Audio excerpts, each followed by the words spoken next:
Well, hello there, ladies and gentlemen. This is Ray Dolan coming to you live from the bus, and I have a special guest on today. His name is Dick Hogan, and he is from The Topic. But Dick, you're very, very welcome on board. Thanks very much, Ray. Thank you very much. Yeah. Dick, today is an important day for you.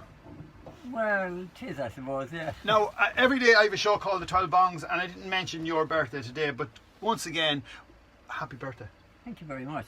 Dick, how did you come to Mullingar? I'll tell you how.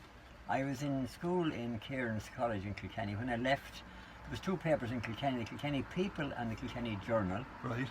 I tried to get a job. I couldn't get a job in either of them. I had my mind set on doing journalism or writing. So I answered an ad in the national paper sometime around June, I'd say, June 59, and ended up working in the Examiner. I was the only reporter in the Western Examiner with Nicholas Nally, the editor. Wow. That's where I started. And so, did you do journalism in college? Did you No, how did it work at that time? In Kieran's I didn't do any journalism, but I went to night classes to learn shorthand and typing. Right. Because you had to have shorthand that time. And I got the job here in town, so I stayed at the Examiner for best part of 12 years. And as well as that, you worked with Uncle Joe. Oh yeah, well he was in the Examiner at the time. Yeah. See, Joe was there. Joe was, so you can figure it out. I mean, Joe, I reckon one day Joe is 2.5 months younger than me if he were alive. And I mean, Right. Joe was the man who put Mullingar on the international map, so you have to give him that. But you know the rest. I'm 82nd birthday today, so. 82nd. Well, congratulations. You're looking absolutely fantastic. But the thing about it is, and ladies and gentlemen, I'm a bit like myself, I'm not going to retire.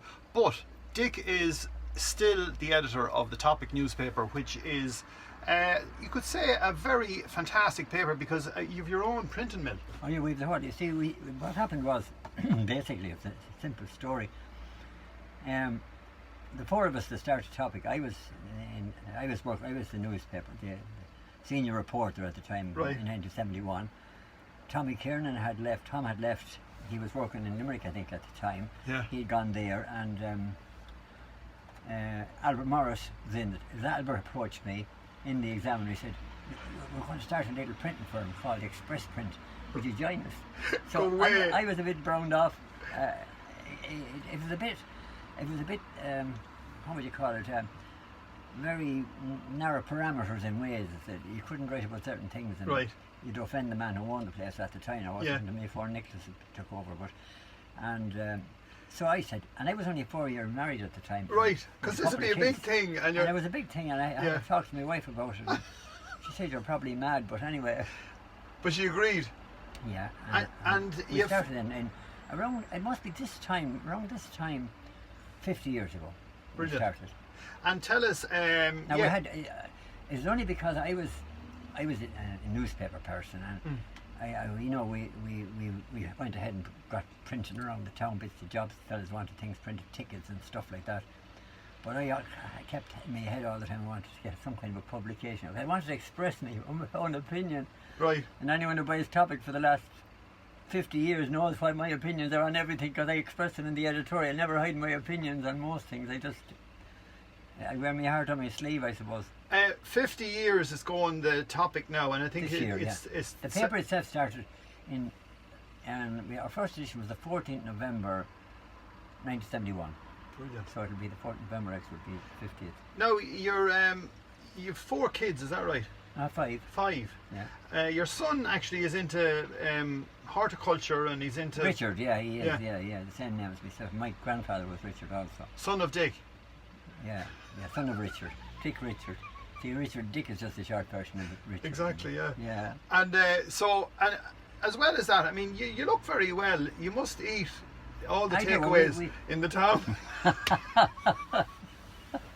I wouldn't say anything bad about the takeaways in the town, but I would say that I don't frequent straight takeaways too often. Yeah. I might now and again if I broke out with a bag of chips or something like that, but no, we have been kind of very conscious of looking after ourselves that way, and so there's Richie really picked up his ideas, some of it from us, I suppose, in the sense that we've always kind of tried to get the best of food and not stuff that'll be treated with chemicals or anything like that. So You know, I wouldn't attribute it necessarily to that alone, but And would you grow your own plants? Or we grow, either we grow them or some of our family be growing them. We use all that kind of stuff most of the time, you know. So. And so, as I said, would you eat much meat? We wouldn't. Yeah, you wouldn't be vegan. Oh God, no. No, please, I won't. I don't want to criticise any particular group. Sometimes people, when they're vegan, they neglect certain elements, and then it's going to be difficult for your life afterwards. But I'm exactly. But know the difference. I wouldn't criticise them, you know. Tell me, you're big into the photographs. You've been taking. Anytime I'd see you around the town, the camera it's like a gun with you. You have the camera on the shoulder, taking photographs of different things. Well, you see, that's because I'm a jack of all trades. In Topic, when we started, there was Tommy Kieran and myself, Albert. Tommy and Albert were into the printing end.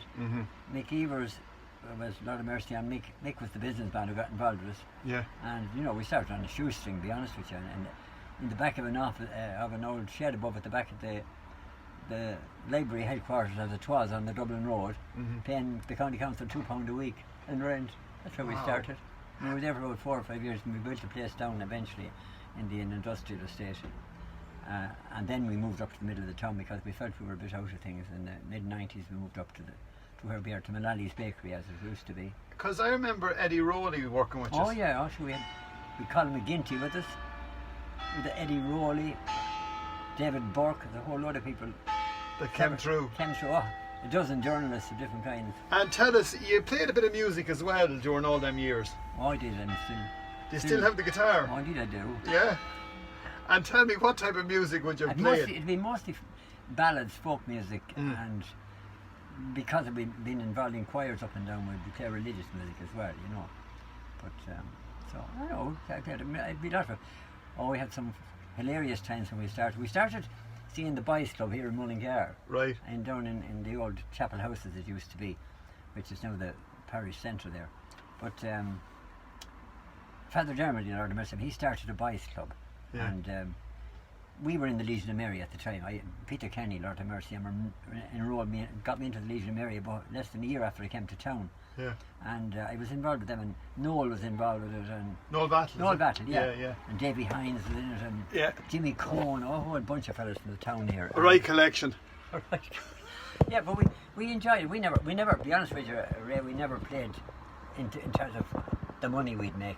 We just played for the crack, you know. So how we didn't die of smoke poisoning or something else over the years, because oh God, we played in halls and every kind of places like that, you know, and you had a big supper afterwards for it, and you'd be smothered in cigarette smoke, you know, from the way like the bands used to be the same. You know? You played with Claire Crinigan then for a while. Claire joined the group as well. Then we had a group called Clan Lear, and we travelled. We used to go down every year. There was a great ballad festival in Wexford. Now the first prize was £500 in the 60s, and that was a lot of money then. Yeah, you know? yeah. Now we only managed to get. We never got first. We got second in it. The year we were beaten, Emmett Spiceland beat us, and Paul Brady was in with them, and them were the guys that were in it. There was good guys. The Johnson family were another ones that beat us another year. We used to always get into the last 5 or 6. Yeah. And as Paddy said to us, the late Paddy Dolan said to us, Bantam here in town, you could have won that, but we couldn't let you win it because you were from the town. We wanted an outside group to win it. Paddy wanted to bring them back from Dublin. Paddy, I'll tell you, Paddy was out on his own. Oh God, and all the gigs he ran, and the dogs out through the back boot of the car. That's right. And he was absolutely amazing. But the great memories of the town, and as I said, we're just talking about it's a good town, Mullingar. It's a great town, really, but it's underplayed itself for years, and we've done our best. I mean, the only reason I'm in a paper at all in the first place is because I like to have something that's going to, if you like, give the community a chance to say their say. Yeah. And that's why we try to give people as much, and it gets me into trouble often is because people will say things they don't like about the local authority or something else, but sure, I can't help that. Or I might express criticism myself of these people because it's just the way things are, you know. But a conversation and community, they're two things that are sort of dying, right? Oh, they are. Because fair enough, you're like, I'd be a great man for saying hello to anyone and everyone, no matter where you are. Yeah. And look them in the eye and say, how are you? You know, and that you might start a conversation. But what I find years now, as I say, I'm getting older myself, but everyone has the headphones in. Oh, that's it. Or it's hard to make eye contact. That's right. or everyone's on the phone, That's or right. they're looking into the phone. You know, and it seems now. I mean, I'm as bad for the phone. I'm on the phone. I have to use the phone all the time, but. But social media, I'm saying, yeah. is a lot of people are looking into social media constantly, and I nearly have to say to myself now, geez, you have to stop it. It's as bad as television. Oh yeah. Because I know. you're running, you're slipping from the next thing, Yeah. and you're not really But taking. I don't go. I use the phone like contacting people and all that, but I don't. And even though it's a smartphone, I don't use it. I don't connect to the internet at all. Normally speaking, you know. So that's why I don't know much about the kind of a system that you have. But it's great, all right. Well, thank you. Great But again, I mean, you're getting to the community, and that's what counts. You know, people. yeah, and as I said, we're always promoting what's good and great about the town and Yeah. the people and the business. And to This me, town and I county- love Mullingar. The whole town and county here has a huge amount going for it. Yeah, But I mean, what my biggest gripe over the years has been that we've let things slip away from us. You know, we should have the big college in Athlone should be in Mullingar. yeah. We let the barracks go. We let the race course go. We let every blooming thing we had in Mullingar Yeah, be taken from us. yeah. We're awful slow that way. You know, we And- stood back and let others just whip it away from us. Exactly. So in a way, we nearly have to sort of batten the hatches again, and sort of like what we have in the town at the moment is we've got a great music scene, Yeah, the best in the country. the best in the country, and the best. But it's very hard to harness it, and very hard. It's like the water; it keeps moving. Yeah. But the young people who are coming up, they keep bringing the good music with them, Oh, they do, and yeah. they're great to play different types of music. That's right. From all genres, and well able to project right. themselves as well. Yeah. I reckon that's really our most, our best asset. Now we've great companies in Mullingar, Oh, yeah. down to the industrial estate there. There's Also, tons and tons of them. We had other ones there. Over the years, we've had very good people. But unfortunately, like in that element, I mean, the loss of the railway station when it got Yeah. completely downgraded. They put the line down through Tullamore instead of through Mullingar. This was the main route to the west, and Yeah. it was taken from us. You remember? I remember the whole lot of it. I remember the Athlone line because we used to go on holidays. We always went down to on this coming Sunday down to Kirkpatrick. Right. Oh, is Train that the big walk? Yeah, the train to Westport always brought us down there. We'd always go on the last Sunday in July on the train to Westport. Wow. Is that the famous day then that everyone Oh yeah, walks the up big day. Not very Kirkpatrick? climbs. We get 20,000 maybe back in those days. And someone used to climb at midnight with just torches climbing up the side of the mountain. With no shoes. Yeah, someone. Oh, it was fabulous, you know. But it was hard going, I can tell you. Exactly. We done it there not too long ago, and I found it great going up. It was the knees Coming started down to go on the way down. That's it. That's the difficult bit. All right. But- someone said that to me. I should do it for my 82nd birthday. I said, "Excuse me, no. I take that one out." You'd say to them, look, go on ahead and send us a message. Ring me from the top of it. But as I said, your music, what's your favourite artist then in the music? Like, would you have a I favourite would artist? have a few of them. Yeah. I mean, Yeah.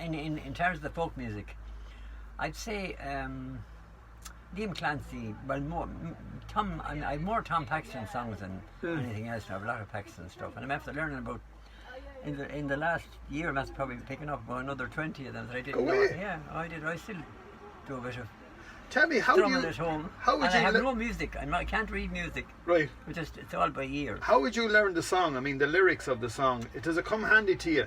Reasonably so. Yeah. It used to come handy to me when I was at it all the time. Yeah. But even still, I always like songs with nice Melody. stories in them, and a nice and a melody especially, but nice story also. I like, kind of romantic ones and Yeah. ones with a happy ending or a sad ending, but with a decent story of some kind in it. Willie Nelson is my man. I think Right, he is, He's very good, and he's got this. He got a great style because. Yeah, it's all right. Yeah. And it's sort of unique, and it was never accepted. It was never accepted, and then he kept writing songs, and then he became a star. That's right. And then he let the hair grow long because he was always a well-dressed man That's in a right. suit and the whole lot. Yeah. And it's so interesting the way things change and the way styles change. Incredible. Yeah. And then he let the hair grow long, and then he becomes a legend. Like saying, well, he came into a sort of a whole rock and roll thing as well. Yeah. There was a whole change in the music in America. But Oh, that's right. Yeah. But I mean, why I admire Paxton so much was that I came across his songs in the 60s now. Something probably a lesson too late for the learning was the first one we Yeah. picked up with Noel and them. But we sang that for a good while. But I found out that he's still singing and he's 83. yeah, At the moment, he's still singing and he's still writing songs. He has. I've discovered at least 400 songs of his so far. Go Fabulous away. collection. Oh, I could tell you, they're great. Someday I'll let you hear some of them. They're good. They're very good now. You know, But the I thing- like them anyway. But the thing about it is as well, and it's like my father. My father has not retired, Oh, sure, I and know. he has no intentions of, and he's always talking about playing on the road again. Yeah. And that drives him on. And even when Joe got his hip done, right? Yeah. I thought to myself, that's it. We're The end of the finished. road. We're done now. And I remember being at a wedding with my father, chatting, and oh yeah. Well, when we go back on the road, and you're going, are you mad? Not at all. We were not going back, and we went back on the road. Of course you did. But what I'm saying is, as well as that, when someone says to me, I'm going to retire now, and you're going, and what are you going to do then? You know? And what I think is magic is about yourself is that you have you've continued to do what Oh, you do. Well, you see, And it's like your man singing the songs. Yes, exactly. Because you know, retiring. What does that mean exactly? You know, Yeah. the way I look at life is, I mean, whatever age you are, whether you're 92 or 82 or 72 or 52 or 62, Yeah. the point is you're only as old as you feel. And some people feel awful old at 60. Yeah. Other people don't feel old at 100. Yeah. You know, and It's a mental thing as it's well. all mental. And if you begin to think that way, and you say, I couldn't do that, and I'm too old to do that. Yeah, I'm too old to. That's You're even worse. crazy. You Yeah, should never think like that, because if you do, you're killing yourself before you start. You know, that's so- true. And tell me, do you like to drive? I do, yeah. Yeah. I do. I drive because we drive. Margaret and I drive. I'll tell you, I'm fitter now than I was 2 years ago, and thanks to the pandemic, because Margaret and I, when we couldn't do anything else, we get up in the morning around. It's probably get up around 5:45, Right. and we go for a walk then after we've gone through whatever else we have to do, about 10 to 7, 7:15, and we'd walk around the town here and that kind of thing. So I get about 4 or 5 kilometres, maybe 3 or 4 miles of a walk every morning, and it kind of it's surprising how fit you get after that. Starts the engines as well. Starts the engine. And what I say at walking is it connects your mind to your body. Yeah.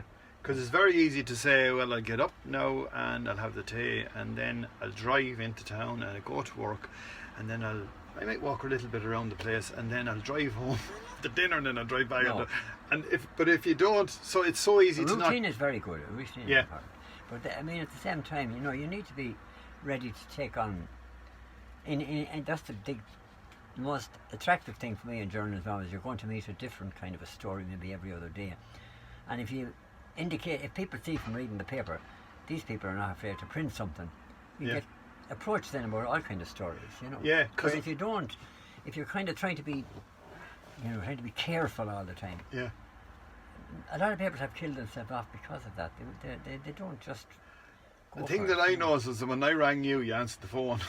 Now a lot of people, when you ring them, you get sorry, answer machine. I'm as bad. I can't. So you can't contact them, but you answer the phone. Hello, how's it going? Yeah. But you're contactable. Where a lot of people know, have. I know, We yeah. have all the social medias. We have the text. We have the phone. We have Facebook. We have email. We have all these things, and still no one is talking. No, because we even noticed now early morning when you're out for a walk at 7 o'clock in the morning. Yeah. You might meet. We go around by the canal, around by Paradise, and back into the middle of the town again. You might meet 4 or 5 people that are out either walking a dog or walking themselves. Most of them are wearing headphones. Yeah. And they kind of nod at you, but they're not listening to you. They're listening to something that's on a radio or something. Yeah. And it kind of makes me uncomfortable, you know. You kind of feel you're not making real contact with them. Exactly. Fair enough, you're getting eye contact, That's but all. you're not getting the chat, and you're not getting, well, do you know the old well? Because That's it right, starts the conversation. Oh, yeah, well.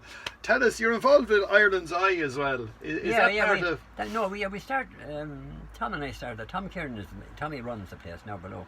Tom has always been the manager, and we started that back about 40 something years ago. No, 1980, I'd say, a bit earlier than that. But we started it as a monthly magazine, Right. and we've kept it going ever since. And it's selling all over the country. We sell some in England as well, you know. So. Oh, so people who are looking in from... Anyway, no matter Ireland's where you Eye are. we produce Ireland's Eye every month, and I write a bit in it, and we get a lot of people contributing articles and that kind of thing as well, you know. And, we had a very checkered career as a paper. We're the last paper in Ireland actually that's produced. All the news is collected locally. It's printed in our own place. There's nobody else in the country doing now. And as well as that, I mean, you have facilities, so if people want to make posters, if they want to we make do all that cards, kind they of want stuff, to yeah. get We print books little done. books. Yeah, we get all that kind of stuff. And you know. that's a whole other area that people Yeah. probably think to themselves, sure, couldn't get that done in Mullingar, like. Oh, you could. But as I said, nothing is there's not too hard of a job, or anything can be done in the topic. Yeah. You have brothers and sisters as well. I have, yeah. How many brothers and sisters? I'm the eldest of a family of 7. Wow, 7. 7, yeah. No television in that house. No, basically there was no television in any house that time, Ray. It's like Gabe Byrne said he wanted when we were interviewed back in the 80s. And You're on the Late Late Show? no, I wasn't. I was on Gabe Byrne Hour, I think it was on the radio. Oh, right. Back in the 80s, there was a bit of controversy going on, and I was. Yeah. Stephen Margaret had to go off to talk on this. And anyway, Gay had sent his Philip Camp down to research it all in advance. Right. He knew everything about from the first communion onwards. He had it all already before I spoke to him. Wow. So he said to me at one stage, I think he was talking about, oh yeah, he said, you were a kind of a religious guy, weren't you? You were in the Legion of Mary. Oh, said I was, Gay. But I wasn't, I said everybody, bank clerks, the whole lot, they were all in the Legion them days. And the break came about 30 seconds afterwards. And it was the only time I ever got hold of the real Gay Byrne. He took off the headphones. Right. And he says to me, you know, I used to be in the Legion myself. And I felt like when I went back on the headphones, everyone said, can you tell me about when you were... Yeah, you could have asked him. He would have knifed me. And that's another thing that I find when you're chatting to people, or the so-called interview, the interviewer can turn it around. He has all the information got in advance most of the time. Yeah. We wouldn't, like in our paper, we wouldn't. We just talk to the person, but most of them have it so well researched in the National and in RT and all these places. They go over it and over and over until they have it pat so that they sound good. Exactly, yeah. We're not particularly interested. We want just to get the story across to the people, you know. And tell us, so your brothers, and are they still with us? They are. They're all alive. My sister is a doctor in Kilkenny, Miriam Hogan, and my eldest brother Jerry lost his wife there, but that was the only bereavement we had since my father and mother died. My mother was 96 when she died, so that might be bad news for anybody reading topic. If I live as long as that, I'm not saying I will, but I could be taken any time as all we can all be. But anyway, it's just... the lineage is good. Yeah, exactly. But anyway, no. And you have a brother... I have another brother then, he's down in Wicklow, he's retired in Wicklow, he was in Wicklow County Council. Yeah. And I have another sister in Kilkenny, and another sister, she's married up in Sligo.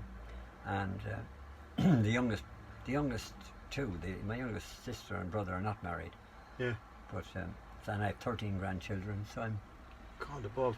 And your own kids then, are they... They're all around the place. Richard is out in Glenaden in Collinstown. I've met him a few times. Canis is down in Longford, yeah. And what's she do? Canis is oh, guy. Gasdale, yeah. What does he do? St. Kilkenny is Canis. I'm right. from the Cats country. They come up here from Kilkenny. I still followed the hurling. I never saw football till I came to Mullingar. Would you believe that? I was in Kieran's College in Kilkenny. We never saw football. Hurls is all we ever saw. Wow. It was back in Tommy Marr's time. Tommy became the trainer of the Kilkenny team at the time. And you know, if you were in the college, I was wearing glasses, so I didn't have to get out on the hurling field. But you know, you're expected to get involved and to see what you're made of. Everybody in there. So Kilkenny is a great place for the hurling, but it goes back. But when I came up here, then I discovered that football was the bigger game here, and hurling was very popular in lots of parts of the county, but football was the big. It's like you talk about the glasses and that, and not playing hurling or getting involved in it. I was at school here, and we had Gaelic football, and you had soccer, and you had all the cards, and through the breaks the lads be handing out the cards, and United and Man United, and I could not get into it. No way. I don't know, and I mean, and if I got the ball, the abuse you get when you get the ball. Oh yeah. I couldn't handle that either. And from an early age, then we started playing music. So, and that that brought you out into a whole different world as well. When I was in the examiner in the early years, when I came to Mullingar, first couple of years when I was in 20 or 21, Joe was in at that time, and that'd be the time when to be out the weekend, you know. And Joe Joe come in on a Monday morning, maybe a half an hour late, and Mr. Callaghan was the manager. He was saying, "Sorry, Mr. Callaghan, I got held up. You know, they would probably have to getting home at 7 o'clock in the morning." Exactly. Because we went down one time to the Wexford Festival, you know. Yeah. And I used to be in, I had an old A40 car. Yeah. And Noel Battle was with me, and I think Betty, and before they got married, and a bunch of us in the car anyway. And we got to Kilkenny at one stage. Noel Battle will tell you this better than me. Yeah. But we were driving from Wexford up to Kilkenny because I noticed my petrol was running a bit low and there was no petrol stations handy. So I got as far as the house, and our own house in Kilkenny is saying, I got this bright idea. We were going to siphon car out of my father's car into mine. As you would. And I didn't know how to go about this, so didn't I get the Hoover? Right. A vacuum cleaner. Yeah. And tried to use that. The bloody thing blew up. Nearly blew. My father had to go over eventually to the Garda station and get his petrol to get us back to Mullingar. We got back here, I think, around 7:15 in the morning, and Noel had to go into work at 8 o'clock. All back. As you would. At the siphoning of petrol, my father taught us how to do it out of his car. You get a bit of a pipe, and probably no one knows how to do it anymore. And just as the petrol is coming into your mouth, spit it out, and then turn it, and in you go. Because we had a motorbike at the house as well, and we filled it up with petrol. It ran for about 3 or 4 times, but you bring it up the hill, down the hill. We pushed it more times, trying to get the motorbike working. Oh, yeah, we had great crack though, with Ben and Joe and all the drifters, the whole lot of them. They used to come down every Christmas and play free below in the Vice Club, as you call it. There was pictures. There are, yeah. Sean McGee did great work filming it and all. Sean was one of the first fellas to use a camera here in town. Yeah. And but they used to come down and play. That's where they got the Westmeath Bachelor from us. I believe so. Yes, yeah. Tell us the story.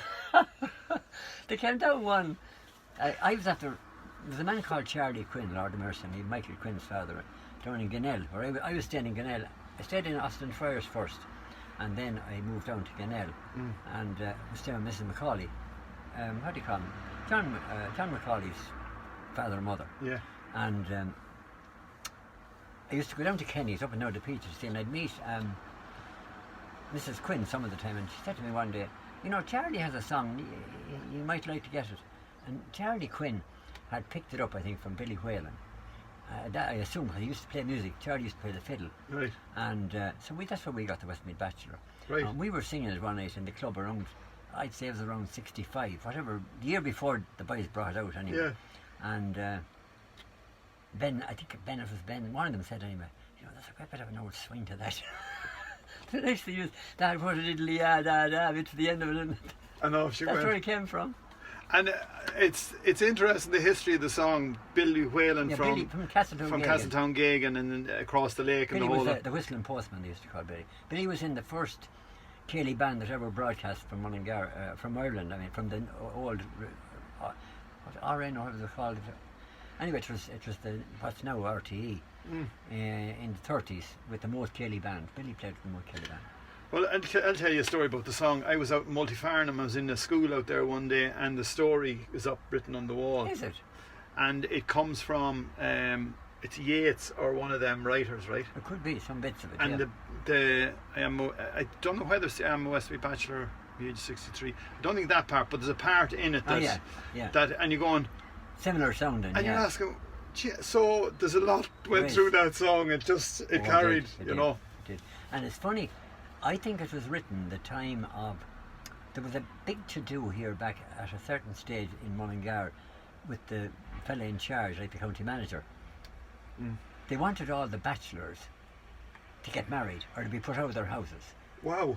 Back in that period, yeah. There's a great story behind it. But anyway, I won't go into it now. But basically, I think some of the boys got this idea to turn this into the Westmeath Band, you know. Amazing. Yeah. Well, look, Dick, I'm going to have to let you get back to work because I know you have a very busy day. Well, I'm supposed to be on holidays, but you can see the kind of holiday I'm on. A working holiday. Thank you very much for joining us on board the bus. As I said, this is our tour bus. It's been so good to me. I don't know, everything has happened really through the bus from the time we upgraded 2007, and this was to bring Joe on the bus, so we'd all travel together, you know. Very good, yeah. And 2007, and this seat here is Joe's seat, right? Is it? Oh, And that sort of hold all there is his, so that he brought us. That's right. Yeah, and these are things that he brought, but he lasted about 3 weeks in the bus and says, "Jeez, lads, I'm bringing me car." He had travelled in his car for all his life, and to take him out of that sort of He didn't want to. independence. Yeah, I know. He said to himself, no, I'm going to bring the car. And so he travelled in a certain amount of time. But as I said, since things have changed and the world's changed, we started singing in the bus, and now we're interviewing friends in the bus. So look, Very thank good. you very much for joining Oh, us on for board the nothing, bus. and the best of luck to you. It's a great idea. I think it's another way of giving Mullingar a little bit of an old G up, you know. Exactly. Well, we're doing our bit. We've people looking in. We've Valentino looking in there from Bucharest, and Margaret Oh my Russell God. is looking in from Mullingar. Deirdre Mulvey is looking in there. You know the book you've done for her father? Oh yeah. She's looking in there Very as good. well. How are you, Deirdre? Irene Gannon is looking in from, I don't know where Irene, I think she's up the country somewhere. We have Margaret Russell once again. Anyone leaving messages? Yes. Deirdre Mulvey is there as well. Great interview, Ray. Dick Hogan is an amazing man. Happy birthday and very good wishes to you. There you are now, Dick. And let me see. There are a lot of people looking in and not leaving messages, but it's even better. Agnes Moore is looking in there from out of the lake. Margaret Russell is watching as well, using the hashtag. Good So, yeah, Sylvia Duke is there in Mullingar, is looking in from the north. And yeah, there's Caroline Murphy's looking in from Navan. I'll end up in jail after this. Sure, not at all. Look, guys, thanks very much. And this is a great business here in Mullingar, great people. And if you need anything done, just give them a shout. It's called The Topic Mullingar. And this is the legend that's with us, Dick Hogan, on his birthday. So good evening to you all. Thanks, Ray. Thanks, Dick.